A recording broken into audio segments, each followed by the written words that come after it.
If you want to know how to fix a Snapchat widescreen, you've come to the right place. So first I'm going to open Snapchat, and as you can see, everything is working as for me. I can easily send messages, receive snaps, and view some stories. So basically everything is good.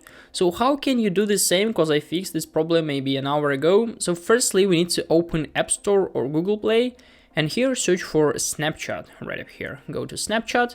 And make sure that you have the latest version. So if you have update option, please update it to the latest version, because sometimes Snapchat doesn't support the old app version, so you won't be able to get access to Snapchat. The next thing you need to do is just simply check your internet connection through Wi-Fi or mobile data, because sometimes you can be like, this function could be turned on, but you won't be connected to internet. So this is the reason of how can you receive this problem.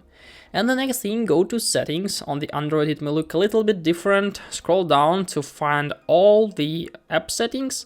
And here we need to find the Snapchat. Go to Snapchat and make sure that background app refresh feature is turned on. It's really important as for this problem. So if it's turned off in this case, you will receive the problem with widescreen. Turn this function on.